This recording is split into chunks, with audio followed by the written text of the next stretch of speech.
আসসালামু আলাইকুম, hello everyone, কি অবস্থা সবার? আমি অনেক দিন পর চলে এসেছি নতুন একটি ভিডিও নিয়ে। দেখি বুঝতে পারছেন যে আজকের ভিডিও টপিক হচ্ছে কার্টেন ব্লক পেইন্টিং।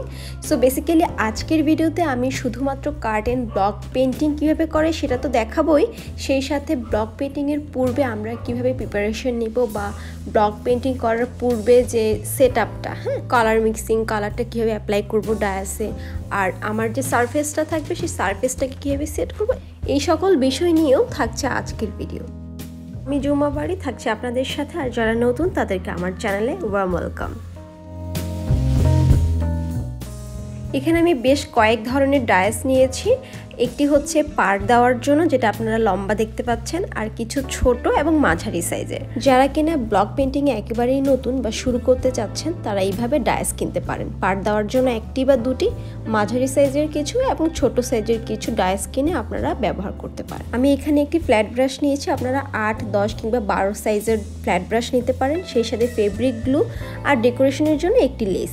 আর হ্যাঁ, ভালো কথা, আমি কিন্তু এখানে ফেব্রিক্রিল অ্যাক্রিলিকের রেডি কালার ইউজ করছি।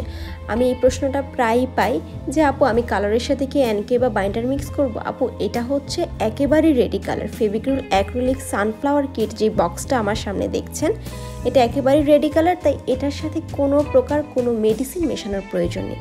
তবে যদি আপনাদের রং একটু ঘন মনে হয় সেক্ষেত্রে আপনারা কয়েক ড্রপ পানি মিক্স করতে পারেন। আর এই সানফ্লাওয়ার কিটের এত নকল রং বের হয়েছে, তাই আপনারা অবশ্যই রংটি কেনার আগে পিডিলাইট লগোটি ভালোভাবে দেখে কিনবেন। অ্যাক্রিলিক সানফ্লাওয়ার কিট ছাড়াও এই ব্র্যান্ডের রয়েছে পার্ল কালার এবং শিমারি একটি কালার, যেটার নাম হচ্ছে মেটালিক কালার। সো আসলে একটা ভিডিওতে আমি এত ইনফরমেশন দিলে আমার ভিডিওটি খুব লং হয়ে যাবে, তাই আমি একটু শর্ট করে ফেলছি। আমি এখন ডিরেক্ট চলে যাচ্ছি ব্লক পেইন্টিংয়ের জন্য সারফেসটাকে কিভাবে রেডি করছি। প্রথমে দেখতে পাচ্ছেন যে আমি একটি টেবিলের ওপর একটি তোয়াল বিছিয়ে নিয়েছি। আর যেই শুরুর যে সারফেসটা সেটা কিন্তু হার্ড হতে হবে, সেটা আপনারা কাচের টেবিল হোক অথবা কাঠের টেবিল হোক, যেটাই হোক না কেন সারফেসটা সফট হওয়া যাবে না। তো টেবিলের ওপর আমি তোয়ালটা বিছিয়ে নিলাম। এরপর আমি নিউজ পেপার দিয়ে নিলাম। আমাদের বাসায় অনেকেরই পুরনো নিউজ পেপার বা পুরনো কোনো কাগজ বা পুরনো কাপড়, এই ধরনের জিনিসগুলো আমরা বিছিয়ে নিতে পারি। তবে খেয়াল রাখতে হবে সারফেসটা যেন খুব বেশি নরম বা খুব বেশি হার্ড হয়ে না যায়, কারণ যখন সারফেসটা একেবারেই হার্ড থাকবে তখন আপনার কালারটা বসবে না। আবার একেবারেই যদি আপনি বেডের ওপর এই কাজটা করেন তখন আপনার সারফেসটা খুব বেশি সফট থাকবে, তখনও কিন্তু কালারটা ঠিকভাবে বসবে। এখানে আমি অফ হোয়াইট কালারের একটি কাপড় নিয়েছি, বাটারফ্লাই সিল্ক এটার নাম। তো এই কাপড়টা আমি কার্টেন শেপ করে কেটে নিয়েছি, অলরেডি সেলাইও করা হয়ে গিয়েছে। আপনারা চাইলে আগে ব্লক পেইন্টিং করে এরপর কার্টেন সেলাই করতে পারেন। সো দেখতেই পাচ্ছেন যে আমি পেপারটার ওপর আমার কার্টেনটাকে বিছিয়ে নিয়েছি। এরপর ডায়াসের মধ্যে ফ্ল্যাট ব্রাশের সাহায্যে আমি কালারটাকে স্প্রেড করে দিচ্ছি। আচ্ছা, এখন প্রশ্ন হতে পারে যে আমি কেন ডিরেক্ট ব্রাশ দিয়ে ডায়াসে কালার অ্যাপ্লাই করছি। কারণ আমি এক্সপেরিমেন্ট করে যেটা দেখেছি যে আমি যদি আগে থেকে কোনো টিস্যু বা কাপড়ে কালারটাকে অ্যাপ্লাই করে দেন ওইটাতে প্রেশার ক্রিয়েট করি বা প্রেস করি, তখন আমার সারফেসটাতে আমার কার্টেনটাতে খুব ভালো একটা কালার আসছিল না। আর যখন আমি ডিরেক্ট ব্রাশ দিয়ে ডায়াসে কালার অ্যাপ্লাই করি তখন কালারটা খুব বেশি সুন্দর বা গাঢ় আসছিল। আমি কিন্তু সমানভাবে চেষ্টা করছি যে ব্রাশ দিয়ে ডায়াসে কালারটাকে অ্যাপ্লাই করার, খুব বেশি কালার বা খুব কম কালার কিন্তু অ্যাপ্লাই করছি না। আর একটি কথা, আমি এখানে যে প্রসেস বা যে স্টেপগুলো দেখাচ্ছি এটা কিন্তু শুধুমাত্রই পার্সোনাল কোনো কাজের জন্য।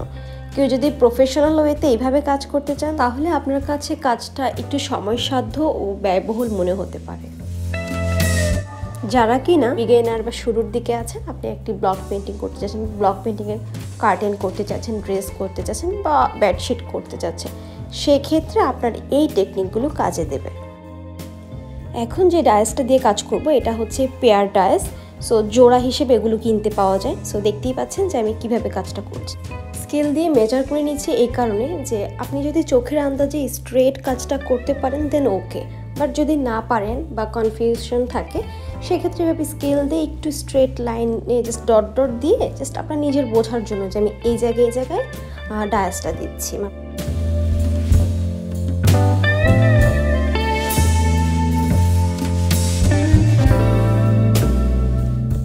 এই ডায়াসগুলো কিন্তু ফুলও পাওয়া যায়। যে এখন আমি যেটা করছি সার্কেল, এটা হচ্ছে হাফ ফুল, আবার এরকম কোয়ার্টার টাইপ পাওয়া যায়। আমি কোয়ার্টার শেপটা নিয়েছি।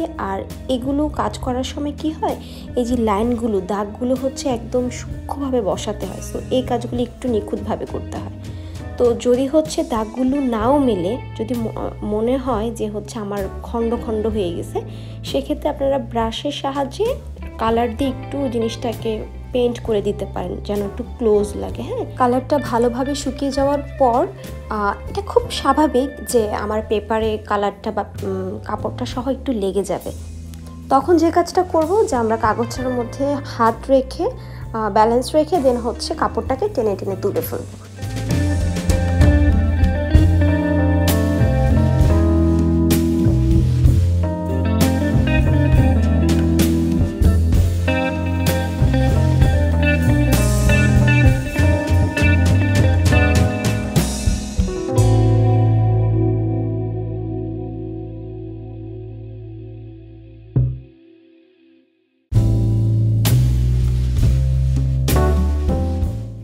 অলমোস্ট শেষ। সো এই পর্যায়ে হচ্ছে আমি একটি লেস নিয়েছি, যে লেসটা ফেব্রিক গ্লুয়ের সাহায্যে সেট করে দিচ্ছি।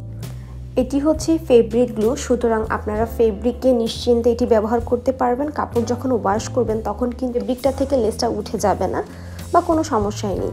আরেকটা যে ব্যাপার, এখানে সেলাই করার ঝামেলাটা আমি বাদ দিয়ে গ্লুটা ইউজ করেছি। সো আপনারা চাইলে এটা সেলাই করেও নিতে পারেন।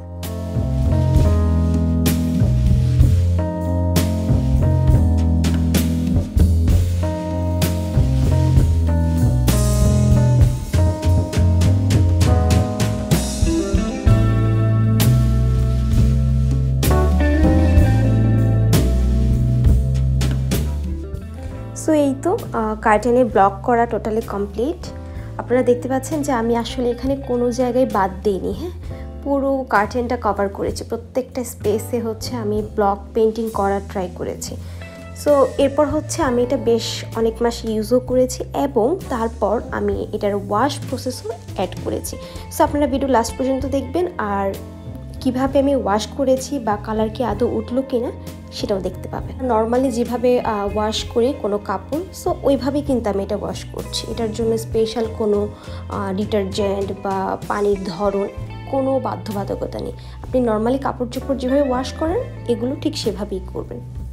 আপনারা দেখতেই পাচ্ছেন যে আমি এই যে এটাকে ধুয়ে তারপর উঠালাম, পানির মধ্যে কিন্তু কোনো কালার নেই। হ্যাঁ, কাপড় থেকে যে কালার উঠে যাওয়া বা ছড়িয়ে যাওয়ার যে ব্যাপারটা সেটা কিন্তু নেই। ব্যাস, আমি এখন কাপড়টাকে খুব সুন্দর মতো টেনে দিচ্ছি শুকানোর জন্য। আমি আরেকটা পয়েন্ট স্কিপ করে গিয়েছি, সেটা হচ্ছে এই যে যখন আমার রঙটা শুকিয়ে গেল, এরপর 2 দিন পর ব্যাক সাইডে অর্থাৎ রিভার্স সাইডে হচ্ছে লো হিটে আয়রন করে নিব, তাহলে কালারটা পার্মানেন্টলি বসে যাবে। এবং তারপর আপনি 7 দিন বা 10 দিন পর ওয়াশ করলেন, বা চাইলে আমার মতো এরকম 5-6 মাস পরও ওয়াশ করতে পারেন। এই তো আজকে এই ভিডিওতে এই পর্যন্তই। এরপরও যদি কারো কোনো প্রশ্ন থাকে বা ভিডিওটা দেখে উপকার হয়ে থাকে, সেটা আমাকে কমেন্ট সেকশনে জানিয়ে দিবেন। সো আল্লাহ হাফেজ, সবাই ভালো থাকবেন, take care, and yes, don't forget to like, share and subscribe. By.